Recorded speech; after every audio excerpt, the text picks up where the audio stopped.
Cylinder ধুয়ে দাও, বাতাসটা খেয়াল করো। হ্যাঁ, ওকে, গুড, ফাইন, তাড়াতাড়ি। হ্যাঁ, গ্যাটিং এর মধ্যে স্যার প্রায় 2 ইঞ্চির মধ্যে আগুন থাকে না স্যার।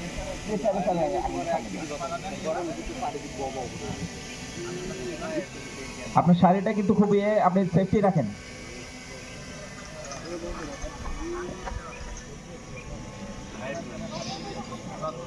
দেরি করা যাবে না, দেরি করা যাবে না।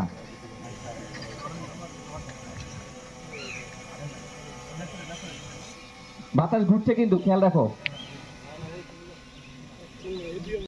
গুড,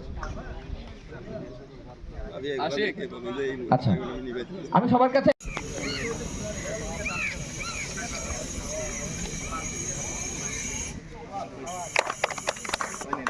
আচ্ছা, এখানে আরেকটা কথা বলি, যখন আগুন লাগে তখন শুরুতে কিন্তু অনেক সময় গেছে, আপনি সর্বপ্রথম আগে চেষ্টা করবেন রাইজারটা স্টপ করে দেওয়ার জন্য। রাইজারটা স্টপ করে দিবেন, যদি ওটা সম্ভব না হয় কোনো কারণে, তখন ভাঁজ করে বাঁকা করে ধরবেন, এখানে পাইপটাকে ভাঁজ করে দিবেন, তাহলে অক্সিজেন গ্যাসটা কাটা হয়ে যাবে।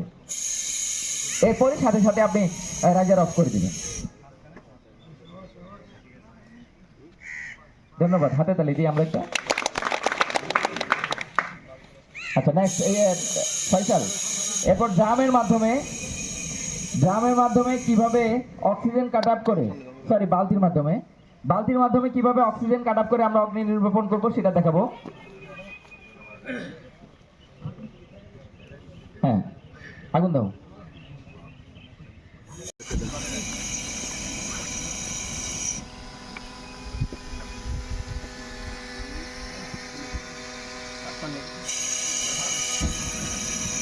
সিলিন্ডার ধুয়ে দাও, বাতাসটা খেয়াল করো। হ্যাঁ, ওকে,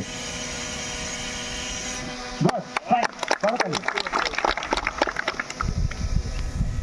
হ্যাঁ, গ্যাটিং এর মধ্যে স্যার প্রায় 2 ইঞ্চির মধ্যে আগুন থাকে না স্যার।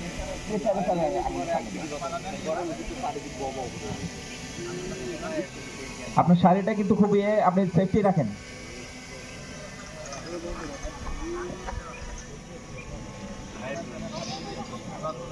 দেরি করা যাবে না, দেরি করা যাবে না।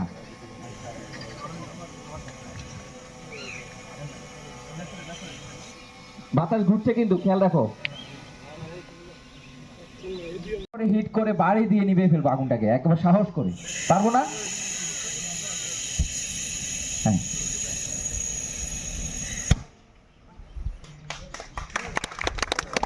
আপনাদের মধ্যে থেকে আসেন, খুব সহজ কিন্তু এটা খুবই